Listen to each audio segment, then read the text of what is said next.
This week, we're going to talk about how to spend money at PPC.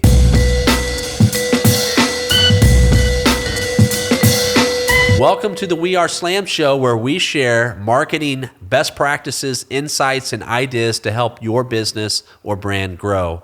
My name is Tyler Kelly, and I'm here with my co-host, Michael T. Johnson. And this week, we're going to talk about how to spend money at PPC.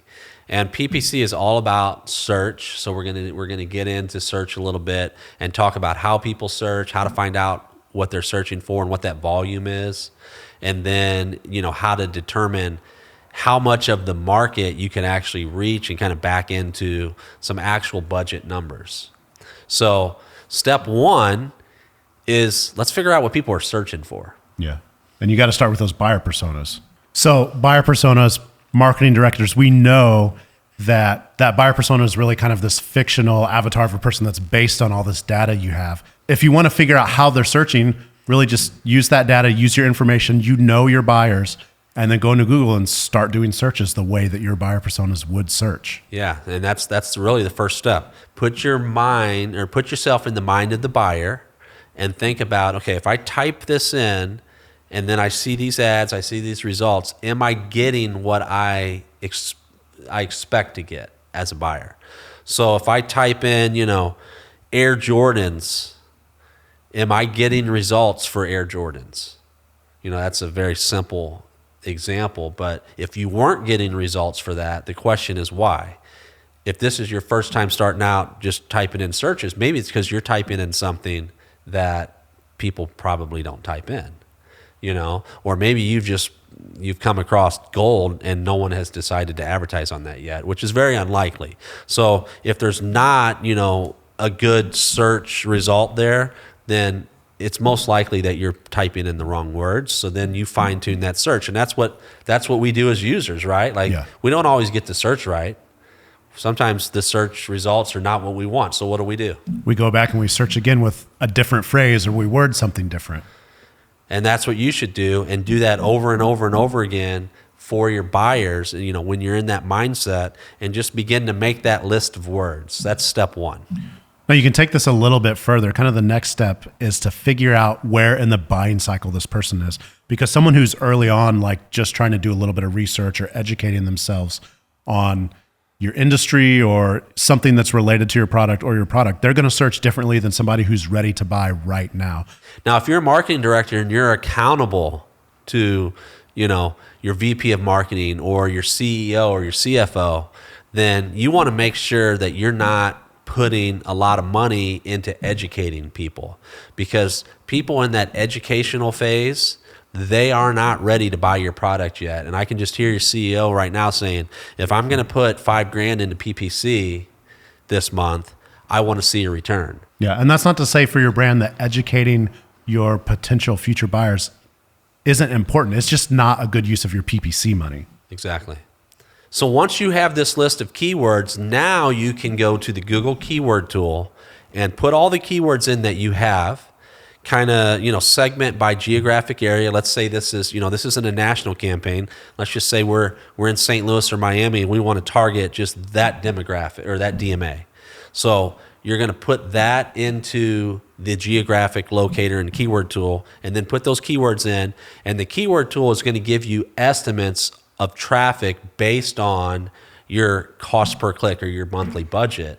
And from there, you're going to be able to get some insight into what it's going to cost to reach the entire market. And this is an important first step to budgeting. Because this is what you base your budget off is.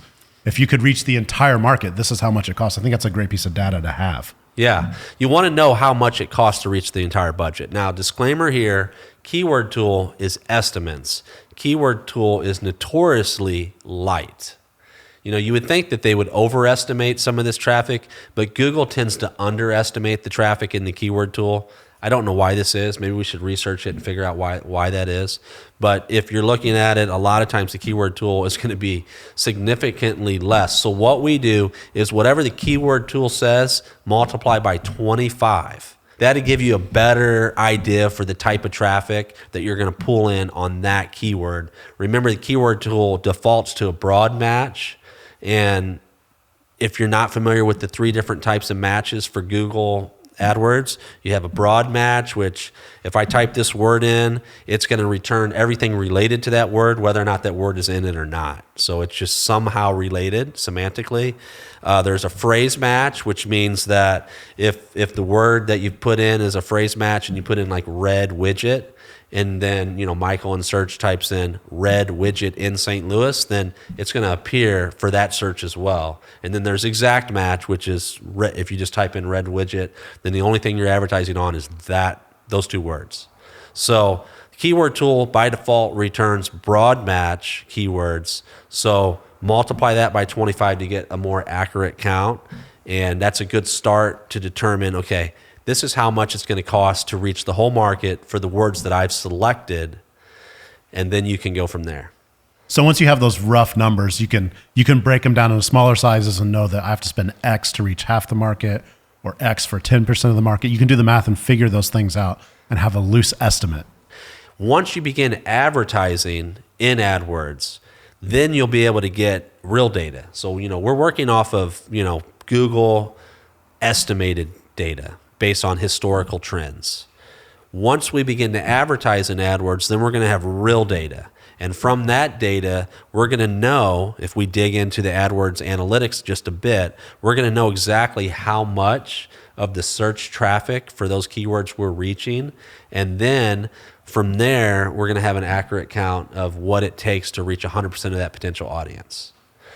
The great thing about Google is they're not going to spend 100% of your budget, because they could just in like a matter of a day if they showed your budget to 100% of the potential audience. So what happens in the auction format is they take your budget, your daily budget, and your cost per click bid, and then they determine if everybody clicked on your ad like in the next 10 minutes, how much of, would you be out of money? And if so, then they're not going to show your ad to everyone. They don't want to spend your money that fast. So what they're going to do is they're going to show it to 5% of the potential market, 10% of the potential market based on your budget. That way your money lasts throughout the day. So these are the type of things that a digital marketing agency partner will be thinking about day in and day out. Like an agency or a partner like this is going to live in that data every day, and they're going to be tweaking that multiple times a day.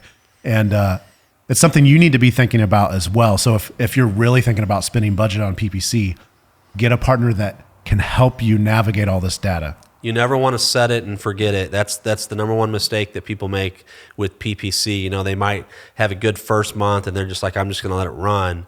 Well, that's like playing blackjack at the casino where, you play a few good hands and then before you know it, like you've lost all your money and you don't have anything to show for it.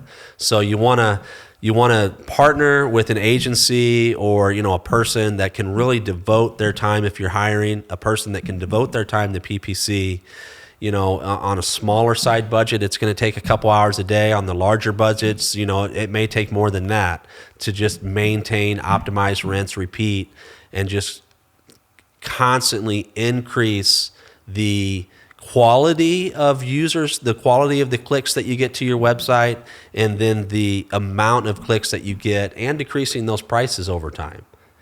So these are all things that a good PPC partner will do. We just happen to be a Google partner. Google selects their partners based on a list of criteria that we've been able to meet. It's educational, it's best practices, it's spend, amounts. And we suggest that you find a Google partner. There's several Google partners in across the country. And if you're working with a Google partner, then more than likely, they understand the fundamentals of good PPC campaign. Yeah. So if you're a marketing director and you've been thinking about, or you've got PPC budget, or this is something you need to explore or you need some help with.